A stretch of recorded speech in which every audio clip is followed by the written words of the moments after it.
ಆತ್ಮೀಯ H16 news ಅರ್ಥಾತ್ Sitaram news ವೀಕ್ಷಕರೇ, ನಾನು ನಿಮ್ಮವ ಎಂ ಆಯುಧ ಮಲ್ಲಪ್ಪ ಜೊತೆಯವರು. ತಾವು ಈಗ ಸುದ್ದಿಗಳ ಲೋಕಕ್ಕೆ ಎಂಟ್ರಿ ಹೊಡಿತಾ ಇದ್ದೀರಿ. ಈ ಸುದ್ದಿಗಳನ್ನು ಪ್ರತಿಯೊಂದು ನೋಡೋ ಜೊತೆಗೆ ನಿಮ್ಮ ಅಭಿಪ್ರಾಯಗಳನ್ನು ಹಚ್ತಾ ಇರಿ. ಯಾಕಂದರೆ ಈ ಸುದ್ದಿಗಳು ನಿಮಗಾಗಿ, ನಿಮ್ಮ ಬದುಕಿಗಾಗಿ, ನಿಮ್ಮ ವೈಚಾರಿಕೆಗಾಗಿ, ನಿಮ್ಮ ತಿಳುವಳಿಕೆಗಾಗಿಯೂ ಇನ್ನೂ ಗೊತ್ತು. ಜೊತೆಗೆ ನಮಗೂ ನಿಮ್ಮೊಂದಿಗೆ ಇದೊಂದು ಮಾತಾಡುವಂಥ ಜೊತೆಗೆ ಸುದ್ದಿಗಳನ್ನು ಬಿಡುವಂಥ ಕೆಲಸ. ಈ ಕೆಲಸದಲ್ಲಿ ನಾವು ನಿಮ್ಮೊಂದಿಗೆ ಇದ್ದೀವಿ ಅಂತ ಹೇಳ್ತಾ ನೋಡ್ತಾ ಇರಿ ಸುದ್ದಿಗಳನ್ನು.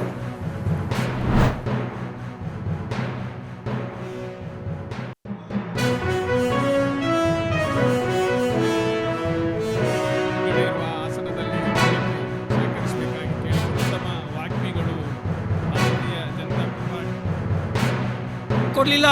ಅಂಬೇಡ್ಕರ್ ಭವನಗಳು ನಿರ್ಮಾಣ ಆಗಲಿಲ್ಲ. ಅಂಬೇಡ್ಕರ್ ಹೆಸರಿನ ಒಂದು ಸ್ಮಾರಕವು ದೇಶದಲ್ಲಿ ತಲೆ ಎತ್ತಲಿಕ್ಕೆ ಬಿಡಲಿಲ್ಲ. 1984ರಿಂದ 89 Rajiv Gandhi was prime minister. Ambedkar ಅವರ ಹೆಸರಿನ ಒಂದು ಸ್ಮಾರಕ ಇತ್ತ. ಅಂಬೇಡ್ಕರ್ ಅವರಿಗೆ ಭಾರತ ರತ್ನ ಕೊಟ್ರ. ನಮ್ಗೆ ಹೆಮ್ಮೆ ಇದೆ. ಅಟಲ್ ಬಿಹಾರಿ ವಾಜಪೇಯಿ ಪ್ರಸ್ತಾಪನೆ ಮಂಡಿಸಿದ್ರು. VP ಸಿಂಗ್ ಪ್ರಧಾನಮಂತ್ರಿ ಆಗಿದ್ರು. 1990ರಲ್ಲಿ ಕಾಂಗ್ರೆಸ್ ಅಧಿಕಾರ ಕಳ್ಕೊಂಡ ಮೇಲೆ ಭಾರತ ರತ್ನ ಪ್ರಶಸ್ತಿಯನ್ನ ಕೊಟ್ಟಿದ್ದು ಅಂಬೇಡ್ಕರ್ ಅವರಿಗೆ ನಮ್ಮ ಅಟಲ್ ಬಿಹಾರಿ ವಾಜಪೇಯಿ ಅವರ ಪ್ರಸ್ತಾವನೆ ಮೂಲಕ ಅನ್ನೋದು ನಮ್ಗೆ ಹೆಮ್ಮೆ ಇದೆ.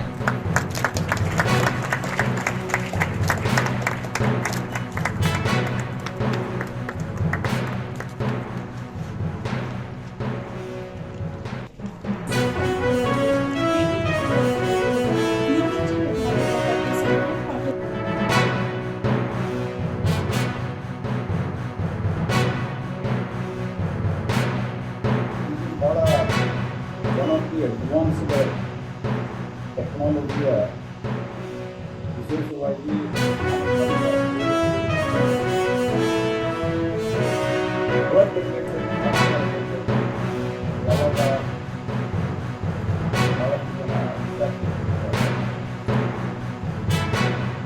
ಮತ್ತು ಕ್ಯಾನ್ಸರ್ಗೆ ಸಂಬಂಧಿಸಿದಂತೆ ಅವರೆಲ್ಲ क्या स्थिति है एक राष्ट्रीय अध्यक्ष का इससे पता चलता है.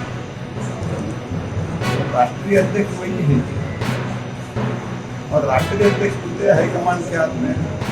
इस राष्ट्रीय अध्यक्ष के अलावा और कौन सा हाईकमांड है? तो मैं पहले से ही बोल रहा था खड़गे साहब, I have lot of respect for him and regularly I have interacted with him in Parliament. He was in House Lok Sabha and he was in Rajya Sabha. And 5 years I was Parliamentary Affairs Minister. Many times I had told him, he is at the mercy of this Nakki, which is a dynasty rule. नाम के वास्ते ये अध्यक्ष है और जो चलाते हैं वो दूसरे लोग. So that we were elected करके अच्छे को मैं बैठी हूँ.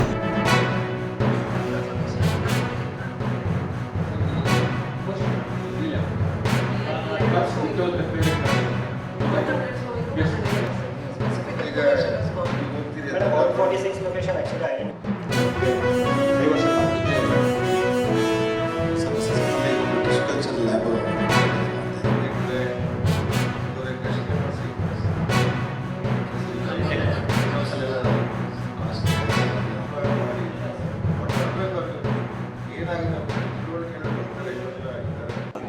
ಚರ್ಚೆಯನ್ನು ಮಾಡಿದ್ವಿ.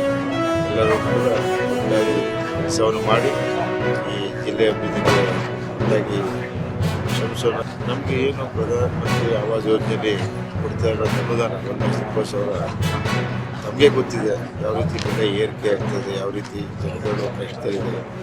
1,20,000 ಒಂದು ಮನೆ ಕಟ್ಟೋದು ಅಸಾಧ್ಯ. ಅದಕ್ಕೆ ನಾವು ಅದನ್ನು 5 ಲಕ್ಷ ಮಾಡಿ ಬೇಡಿಕೆಯನ್ನು ಇಡೋಣ ಅಂತ ತೀರ್ಮಾನ ಮಾಡಿದ್ವಿ.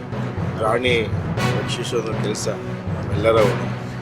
ಯಾಕೆಂದರೆ ನಾವು ಬದುಕಿರೋ ಈ ಒಂದು ಪ್ರಕೃತಿಯ ವ್ಯವಸ್ಥೆಯಲ್ಲಿ ಮಾನವ ಮತ್ತು ಪ್ರಾಣಿಗೂ ಸಮತೋಲನವಾಗಿ ಪ್ರಕೃತಿ ಹೋದರೆ ಆದ್ಮೇಲೆ ಎಲ್ಲ ಸುದ್ದಿಗಳನ್ನು ನೋಡಿದ್ರಲ್ಲ ಏನು ಅನಿಸ್ತು ನಿಮಗೆ? ಇದರಲ್ಲೇ ನಿಮ್ಗೆ ಲೈಕ್ ಆಗಿರ್ಬೋದು, ಡಿಸ್ಲೈಕು ಆಗಿರ್ಬೋದು, ಕಾಮೆಂಟ್ ಬೇಡಪ್ಪ ಅಂತೂ ಅನಿಸಿರ್ಬೋದು, ಕಾಮೆಂಟ್ ಮಾಡಬೇಕಪ್ಪ ಅನಿಸ್ಬೋದು, ಶೇರ್ ಮಾಡಬಾರ್ದಪ್ಪ ಅನಿಸಿರ್ಬೋದು, ಅದು ಮಾಡಬೇಕು ಅನಿಸಿರ್ಬೋದು. ಏನಾದರೂ ಆಗಲಿ ಶೇರ್ ಮಾಡ್ತಾಯಿರಿ, ಈ ನ್ಯೂಸ್ಗಳನ್ನ ಹಂಚ್ತಾ ಇರಿ, ಜೊತೆಗೆ ಇದಕ್ಕೆ ಸಬ್ಸ್ಕ್ರೈಬ್ ಆಗ್ತಾಯಿರಿ ಅಂತ ಹೇಳ್ತಾ H16 ನ್ಯೂಸ್ ಅರ್ಥಾತ್ ಹೇ ಸೀತಾರಾಮ್, ಇದು ಸತ್ಯದ ಕೈಗೆ ನಡಿ. ವಂದನೆಗಳು.